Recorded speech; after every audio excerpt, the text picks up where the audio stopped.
안녕하세요. 닥터 말그라TV 말그라원 대표원장 조성화입니다.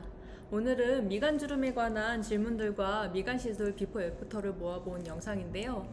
며칠 전 저희 병원 미간시술 영상에 관련한 댓글이 감사한 게 하나 달렸어요. 근데 이 질문 자체가 기존의 미간시술에 대한 걸 설명도 해줄 수도 있고, 저희 병원 시술하는 미간주름 콜라겐에 대한 것을 설명을 해줄 수도 있고, 모든 것을 관통하는 좋은 질문이라는 생각이 들어서 이 질문에 대해서 저희가 답변 영상을 한번 찍어보려고 이렇게 준비하게 됐습니다. 이 댓글을 쓰신 분은 그분이 쓰신 댓글이 이렇게 썸네일로 나와 있어서 깜짝 놀라실 수도 있는데, 제가 이게 감사한 댓글이라 생각이 들어서 이것에 대한 영상을 좀 길게 찍어보게 됐습니다. 이 영상을 처음 보시는 분들을 위해서 제 소개를 먼저 하자면, 저는 노원의 말그라의원 대표원장 조성아라고 합니다. 영상 계속 이어져 볼게요. 이 미간 보톡스에 관한 영상에 달린 댓글이에요. 이 댓글을 같이 읽어보면, 남자입니다. 미간 보톡스를 맞고 왔는데 패여 있어서 필러를 권하더군요. 이마가 붕긋해지기는 싫은데 미간에 필러하는 게 좋을까요? 일단 이런 질문이 있었습니다. 일단은 미간에 보톡스가 아닌 다른 시술을 하면은 미간이 붕긋해지거나 이마가 붕긋해진다고 생각하는 분들이 많으세요. 근데 제가 설명은 거두절미하고 비포 애프터 사진을 좀 먼저 보여드려 볼게요. 보시죠. 지금 미간 가로주름, 세로주름 같이 있으신 분인데 비포 애프터 사진을 보시면 전혀 튀어나온 것이 없죠. 다음 분도 전혀 이런 잔주름들 있으신 분인데 전혀 비포 애프터 사진 봐도 튀어나온 게 없고, 이분 역시 주름이 매우 진하신 분인데 튀어나온 것이 없습니다. 이제 자세히 조금 더 설명을 드려보면은 남자분들이 미간주름 고민이신 분이 일단 많으시죠. 그래서 남자분들이 이런 미간에 관해서 질문들을 많이 해주세요. 왜냐면 남자분들이 미간 근육이 원체 강하실 뿐더러 미간 골격도 강하시기 때문에 근육과 골격이 같이 나와 있어 보여서 더 부각이 돼 보이고, 이것이 주름이 깊어 보이면 더 꺼져 보이기 때문에 고민들을 더 많이 가지고 계십니다.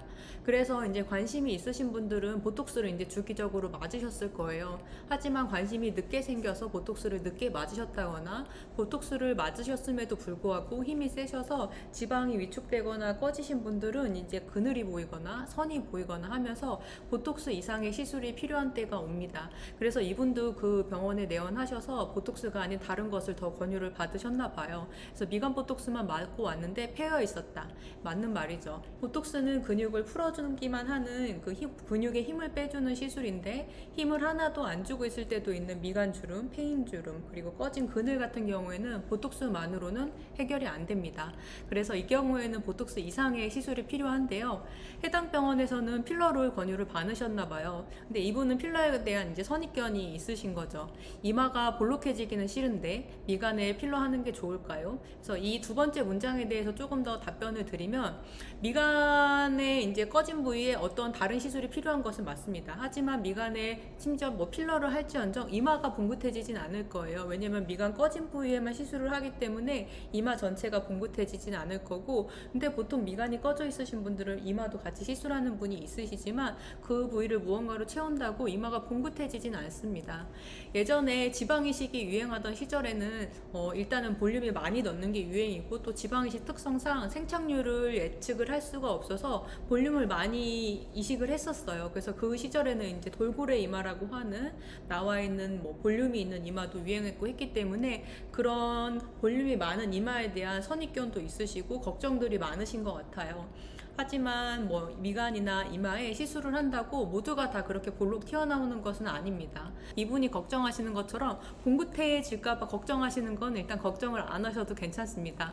그래서 미간에 보톡스만으로 안 될 때는 다른 시술이 필요하다고 저는 말씀을 드리는데요. 저희 병원에서는 이제 주름 콜라겐이랑 자가진피 재생술을 시행을 하고 있어요. 이제 선이 패여버린 경우에 유착이 생길 걸 풀어주는 자가진피 재생술, 그리고 그 유착을 풀어주고 다시 유착이 생기지 않도록 그 공간에 주름 콜라겐을 넣어주는데요. 다음 시술 사진들은 실제로 저희 병원에서 시술을 하신 분들 사진입니다. 한 분씩 보면요.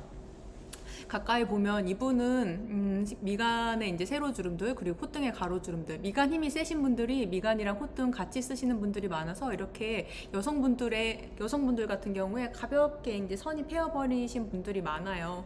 이제 이런 분들 같은 경우에 가볍게만 시술하면 전혀 튀어나오지도 않고 선도 보이지 않을 정도로 이쁘게 시술이 매우 깨끗하게 잘 됐죠. 저도 아주 만족스러운 시술 케이스고요. 두 번째 케이스를 보면 이 경우에는 이마 주름까지 있으신 분이에요. 가까이 보셔야 보일 수도 있으실 텐데 이마에 가로주름이 여러 개 있으시고 그리고 미간도 이제 패인 주름이 이제 있으신데 힘을 안 주셔도 이렇게 있는 주름은 보톡스를 맞아도 이게 아마 그대로 있으셨을 거예요. 그래서 이런 경우에 저희가 자가진폐 재생술이랑 주름 콜라겐 시술을 했고요. 이런 경우에 이제 튀어 올라오거나 봉긋하지 않게 선만 없어지도록 이쁘게 시술이 잘 됐죠.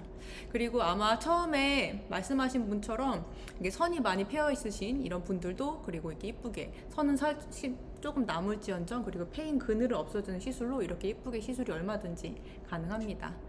이제 보시면 다른 질문들도 조금 더 이어서 답변을 해봐 드려 볼게요. 10년 전에 이마에 실리콘을 넣었는데 미간주름 보톡스 맞아도 되나요? 보통 볼륨을 선호하시는 젊었을 때 볼륨을 넣으시고 그리고 나서 나중에는 잔주름 때문에 이렇게 보톡스를 고려하시는 분들이 많을 겁니다. 근데 보형물은 보통 근육 밑에 넣기 때문에 보톡스는 그 위로 맞아도 전혀 이제 무방을 하고요. 오히려 이렇게 보톡스를 맞아서 근육을 이완시켜 주시면 보형물이 뭐 구축된다거나 뭐 이동한다거나 이런 뭐 확률을 조금 더 낮춰주니까 보톡스를 오히려 주기적으로 맞으시는 게 도움이 될 겁니다. 다음 더 봐보죠. 미간 보톡스랑 스킨 보톡스 같이 하고 나서 일주일 됐는데 눈꺼풀이 너무 묻고 눈이 작아진 것 같고 인상이 사나워졌다는 소리를 들어요. 다시 돌아올까요?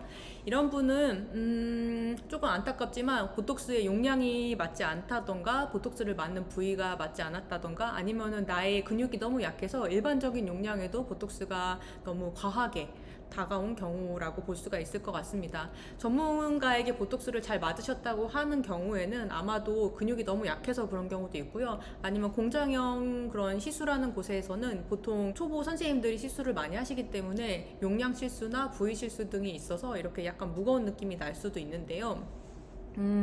약간 미간 보톡스는 보통 눈꺼풀을 무겁게 하진 않는데 이마 스킨 보톡스를 용량을 잘못 맞은 경우에는 눈이 무거운 경우가 간혹 있습니다. 하지만 근육이 약해서 눈이 무거운 분도 간혹 계시거든요. 하지만 보톡스는 3개월 지나면 무조건 원래대로 돌아옵니다. 보톡스는 무조건 3개월 지나면 무조건 효능이 떨어지기 때문에 이 무거운 느낌은 영원히 가지 않기 때문에 일단 처음은 그런 거를 생각하시고 안심을 하시면 좋겠고요. 그리고 처음에는 이게 눈이 무거운 것 같고 인상이 사라졌다는 소리를 들으시는데 이게 두 가지인 것 같아요. 눈이 무거우면서 이렇게 작아진 듯한 느낌이 나실 수도 있을 것 같고 그리고 인상이 사나워졌다는 얘기는 가운데만 맞고 가장자리에는 근육이 힘이 남아서 가장자리에는 이렇게 힘이 올라가서 사나워졌다는 얘기를 들을 수도 있거든요. 그래서 이런 경우에는 딴 얘기를 들을 때는 가장자리에 보톡스를 한 번씩 더 맞으시면은 이쪽도 근육이 힘이 풀리면서 사나워졌다는 얘기는 적어도 덜 들으실 것 같고 그리고 만약에 눈이 무거운 느낌이 일주일 이내에 약간 나는 거라면 그거는 오히려 정상 반응입니다.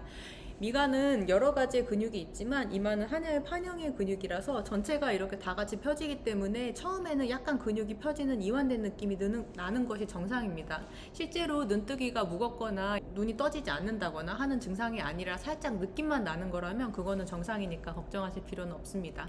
그리고 다시 돌아옵니다. 다시 빨리 돌아오게 하기 위해서는 이마 근육을 많이 써주시는 게 좋아요. 많이 마사지도 해주시고 집에 고주파나 초음파가 있다면 같이 해주시는 것도 도움이 되고 전동 칫솔을 사용해서 미세하게 근육을 움직여주는 것도 많이 도움이 된다고 합니다. 다음 넘어가 볼게요. 다음 제가 미간 필러를 한 번 맞았는데 병원에서 한 번 더 해야 될 것 같다고 하는데 이게 상술인지 원래 그런 건지 잘 모르겠네요 라고 하는 분이 있으셨어요. 이거는 뭐 해당 병원에 따라 다르긴 하겠지만 실제로 미간의 그늘이 한 번만 해서 다 안 되시는 분들이 꽤 많으십니다. 왜냐면 그늘이 많이 심하시다거나 주름이 많이 심하신 경우에는 한 번만 해서 확 이게 드라마틱하게 변하기가 어려운 경우가 많아요. 왜냐면 한 번만에 확 드라마틱하게 하려면은 처음에 질문하신 분이 걱정하신 것처럼 너무 봉긋하게 볼륨이 많이 들어가는 경우가 있습니다. 그래서 일단은 자연스럽게 한 번 하고 그리고 나서 뭐 양상을 보고 나서 이제 보통 리터치를 통해서 조금 더 선을 없애기 위해서 재시술이 필요한 경우가 있어요. 그래서 제가 봤을 때는 뭐 실제 얼굴을 봐야 되긴 하겠지만 보통은 한 번 이상의 시술이 필요한 경우도 있다. 그래서 병원마다 다르겠지만 상술이 아니라 실제 필요한 경우도 있을 수도 있다라고 말씀을 드리고 싶고 저희 병원에서는 특히나 콜라겐 주사로 시술하기 때문에 한 번 시술하고 반드시 3주 있다가 리터치를 한 번 합니다. 개개인마다 재생 양상이 다르기 때문에 재생되는 양상을 보고서 반드시 한 번 더 리터치를 해야 어느 정도 평균에 맞춰가지고 회복을 다 시켜드릴 수 있고요. 아까 보여드린 사진들도 다 1회 리터치를 하신 분들의 사진입니다. 다음 넘어가 보죠. 쌍꺼풀이 가려지거나 사라지나요? 약간 이마나 미간 보톡스에 대한 이런 괴담이 많습니다. 보톡스 잘못 맞으면 눈이 무겁거나 쌍꺼풀이 없어진다. 그거는 하지만 극히 일부에 뭐 만 케이스 중에 한 개 있을까 말까한 그런 드문 부작용이고요. 제대로 뭐 실력이 약간 경력이 있으신 그 선생님께 가서 보톡스를 맞으신다면 이런 일은 거의 없기 때문에 걱정하실 필요 없습니다. 그리고 근육 힘이 약한지 강한지는 시술하기 전에 테스트를 해봐서 알 수가 있기 때문에 이런 일은 얼마든지 예방이 가능합니다. 다음 보죠. 안녕하세요 선생님. 저는 미간 가운데 주름이 고민인데 눈썹이 주름에만 보톡스를 넣더라고요. 가운데는 원래 안 넣나요? 이거는 개개인마다 되게 상당히 다릅니다. 미간이 근육이 크기는 5개로 나눠볼 수가 있어요. 그래서 가운데 하나, 그리고 양쪽에 눈썹 밑에 2개, 그리고 눈썹 위쪽으로 이어지는 2개, 총 5개의 근육이 미간 근육을 이렇게 만드는데요. 만약에 가운데 힘이 별로 강하시지 않고 미간 위쪽에 힘만 강하신 것 같다 하시면 원장님이 그 미간 근육을 보고 위쪽에만 넣으셨을 수도 있고, 안쪽에도 힘이 강하셨다면은 그쪽에도 넣으셨을 텐데, 아마 이거는 상담받을 때 약간 미스커뮤니케이션일 수도 있어요. 나는 콧등에 가로주름이 고민인데 보통은 저희들은 여기 위에 세로주름이라고 생각을 하니까 가로주름이 아니라 뭐 세로주름을 시술을 해드렸는데 콧등에 주름이 고민이었다 하시는 분이 있을 수도 있죠. 이런 경우에는 미간이랑 콧등 보톡스를 같이 하시기를 추천드립니다. 다음 넘어가 볼게요. 마지막 질문인데요. 궁금한 게 있어서 문의드려 봅니다. 어떤 사람은 미간 보톡스를 맞고 어떤 사람은 미간 보톡스를 같이 맞는 건가요? 1년 전 미간만 맞아서 인상이 부드러워졌다가 다시 미간이 약간 튀어나올 정도로 근육이 발달해서 다시 보톡스를 맞을까 하는데 미간만 맞을지 이마랑 미간을 같이 맞을지 고민이 돼서 문의를 드립니다. 문의를 주셨어요. 좋은 질문이고요. 처음에 미간 근육 때문에 이제 시술을 하시는 분들은 보통은 미간을 먼저 맞아 보시죠. 근데 제가 추천드리는 것은 이마 미간 보톡스를 같이 맞으시는 것을 저도 추천을 드립니다. 왜냐하면 얼굴에는 수백 개의 근육이 있고 서로 보상성으로 이제 활동이 항상 이루어집니다. 그래서 근육이 하나가 이완이 되면은 다른 부분이 힘을 조금 더 쓰게 돼 있어요. 그 가장 많은 것이 이제 미간이랑 이마라고 보시면 되겠는데요. 미간이 힘을 많이 못 쓰게 되면은 미간 주위의 근육인 이마 근육이 힘을 써서 미간 가로주름이 진해졌다고 하시는 분들도 많아요. 하지만 이마 근육이 심하지 않으신 분들은 미간 보톡스만 맞아도 괜찮으신 분들이 있는데, 대부분은 미간 근육이 힘이 강하시면 이마도 힘이 약간은 강한 경향이 있으시기 때문에 미간을 보톡스를 맞으실 때 이마를 같이 맞으시는 것을 저는 추천드립니다. 가볍게 맞거나 스킨 보톡스를 맞거나 아니면 위쪽으로 맞거나 하면은 아까와 같은 뭐 걱정과 우려가 있었던 뭐 쌍꺼풀이 사라진다든지 무거운 눈이 안 떠지는 느낌 같은 거는 거의 경험하지 않으실 거기 때문에 편안히 시술 받으셔도 좋겠고, 저는 보통 같이 하시는 것을 추천드립니다. 이상 미간에 관한 비포 애프터 사진들과 함께 미간 시술 영상에 달렸던 Q&A를 답해보는 시간을 가졌습니다. 조금 궁금증이 해결되셨으면 좋겠고요. 또 미간 시술에 관한 궁금증이 더 있으시다면 이 영상 밑에 댓글을 남겨주시면 그것을 통해서도 또 영상을 만들어 보거나 열심히 댓글을 달아드려 보겠습니다. 저희 병원 정보가 궁금하시면 이쪽 확인해 주시고요. 다음에 또 뵙겠습니다.